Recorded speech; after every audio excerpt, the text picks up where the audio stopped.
Hey, salut à toi qui passe par là, je suis ravie de te retrouver aujourd'hui dans cette nouvelle vidéo où j'avais envie de vous emmener du coup dans la salle de bain de Romée pour vous montrer un petit peu les différents produits que j'utilise, les accessoires, le nombre. Si bien sûr vous devez bientôt accueillir votre bébé et que vous ne savez pas forcément quoi choisir, eh bien je voulais simplement vous faire un petit tour du coup de son espace beauté s'il vous plaît.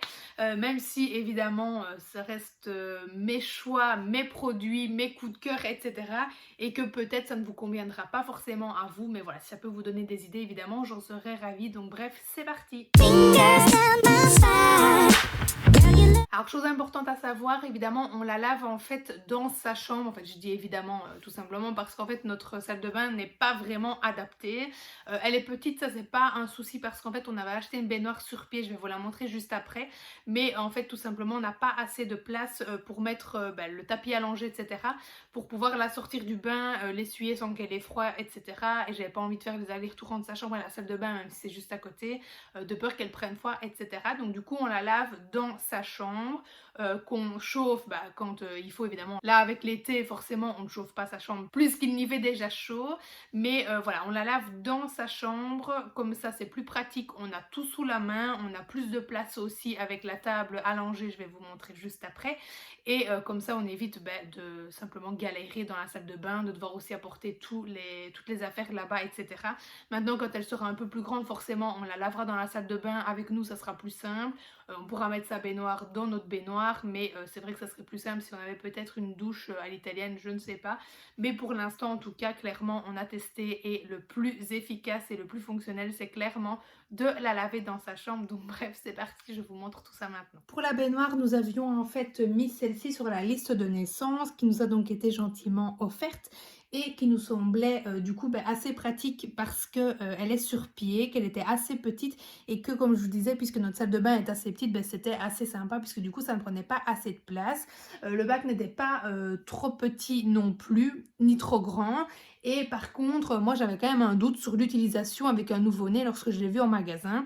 La conseillère m'a confirmé et affirmé que si c'était complètement adapté, mais en fait ça ne l'est pas du tout. Je vais me rapprocher pour vous montrer. On a en fait un bac ici qui est clairement en fait une position assise avec un cale bébé, mais du coup le bébé doit mettre ses fesses ici et ses jambes là, et donc clairement quand vous avez un nouveau-né qui est on va pas se le cacher, complètement mou, il est tout racrapoté là et c'est super compliqué de le tenir, de le laver, etc. Enfin, c'est pas du tout comme on nous a montré à la maternité où on devait faire une pince, tenir le bras de l'enfant, mettre sa tête du coup dans le poignet. Ici, c'est complètement impossible avec ce type de baignoire.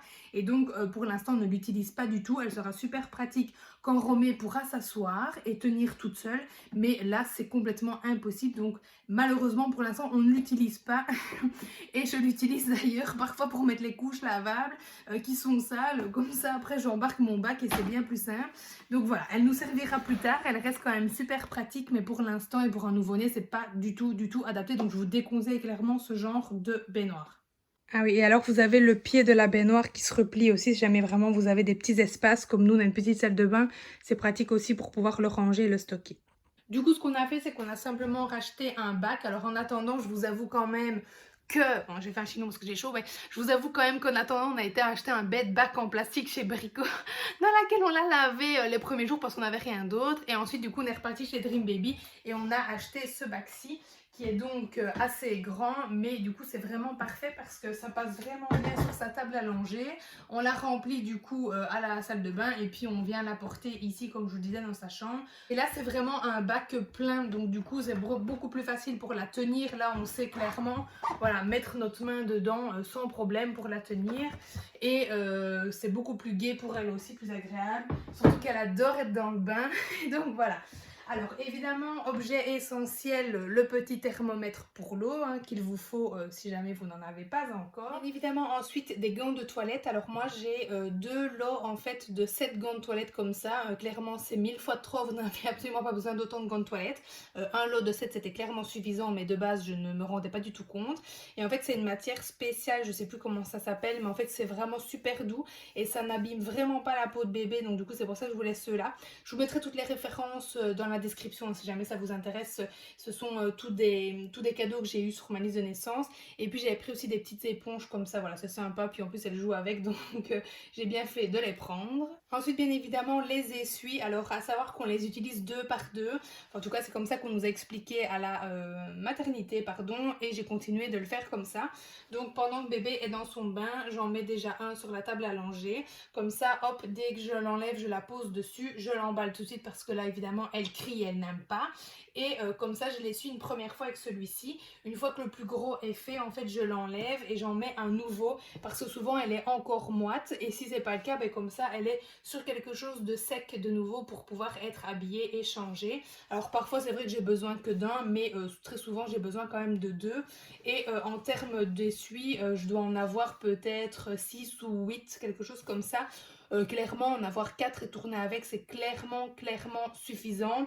Même s'il y a un accident et qu'on les utilise deux par deux, franchement 4 c'est tout à fait raisonnable. Je dois verser les lessives au moins une fois par semaine, et les essuies en vrai je les change pas à chaque bain, hein. Je les utilise au moins 2 fois, voilà, c'est un bébé, elle est pas sale non plus. S'il n'y a pas d'accident et autres, je le mets sécher, je le réutilise au moins une deuxième fois. Au fur et à mesure, sinon je ne vais pas m'y retrouver. Alors évidemment ensuite on a sa petite trousse de toilette qui vient de chez Jolie Memory. Je vous en avais parlé, j'adore vraiment ce qu'elle fait. On a ici donc du coup les produits de soins. Alors j'avais pris la marque Veleda ou Weleda, je ne sais pas comment on le prononce. Pour du coup la crème lavande corps et cheveux. Pour le change également. Et puis j'avais pris tout ce qui est voilà, crème de change, liniment, huile de massage, crème hydratante, etc. À savoir que tout ce qui est crème, huile, j'ai encore jamais utilisé, tout simplement parce que mon pédiatre m'a dit que on peut laisser la peau des bébés tranquille, et je suis bien d'accord, donc du coup je ne l'ai jamais utilisé. La seule chose que j'utilise évidemment c'est le petit shampoing pour ses cheveux et son corps. Mais j'ai récemment en fait testé la marque Dodi. Je vous avais déjà présenté les tétines de chez eux. Et en fait clairement je suis super fan de leur shampoing. Donc c'est pareil, hein, c'est pour le visage, le corps et les cheveux. Et du coup bon, j'utilise pratiquement plus celui-là. Bon, je vais quand même le vider, on est d'accord. J'avais initialement pris cette marque là pour la composition. Celle-ci clairement elle a l'air pas mal non plus. Elle est peut-être pas aussi top, je ne sais pas, mais j'en suis super satisfaite. Et en fait d'avoir la pompe, ça change tout. Parce que ça, quand vous tenez le bébé, que vous avez le blanc de toilette dans l'autre main et que vous devez en plus aller appuyer, c'est clairement super galère.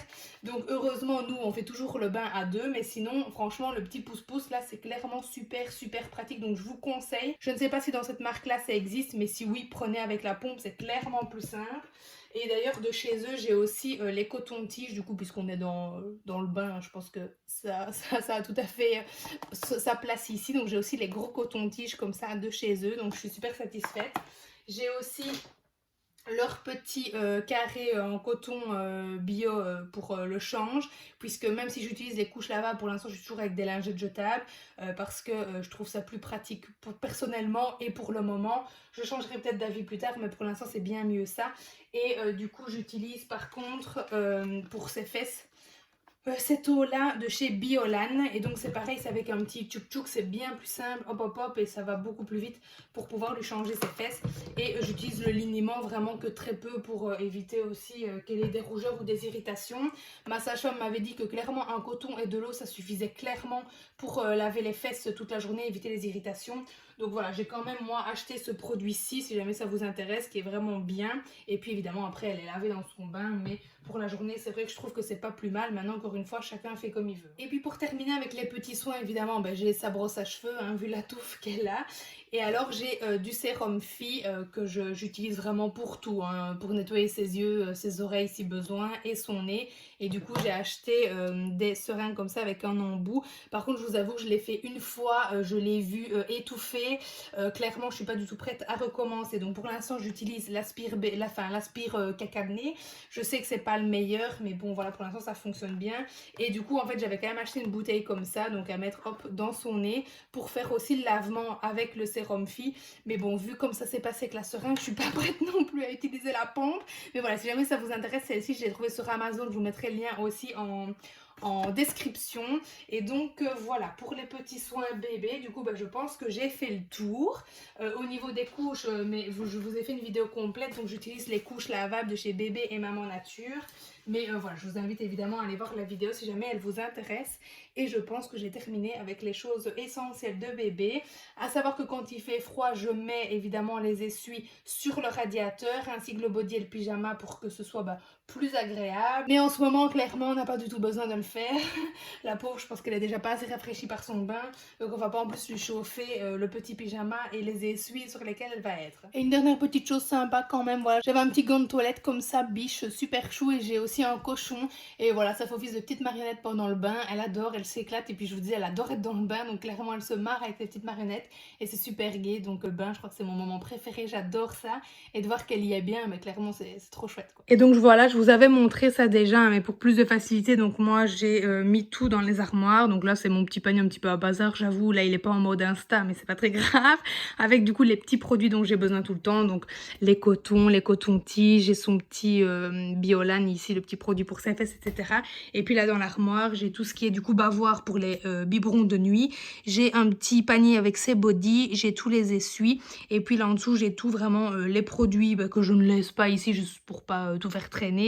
J'utilise pas non plus tous les jours. Et puis le surplus de produits, les gants de toilette aussi dans le fond. Et ça c'est juste un panier avec des tétines là-bas dans le fond. Et ça c'est vraiment tous les produits que j'ai en double, en rechange, pour ne pas du coup tomber à court tout simplement de produits. Bref, voilà donc pour cette vidéo, j'espère qu'elle vous aura plu, qu'elle vous aura inspiré peut-être sur les choses à avoir ou ne pas avoir, les quantités sans exagérer comme j'ai pu parfois le faire. Et je vous dis du coup à lundi prochain 20h pour une nouvelle vidéo. J'avais un chat dans la gorge, j'ai vraiment essayé de finir la conclusion jusqu'au bout et j'ai réussi.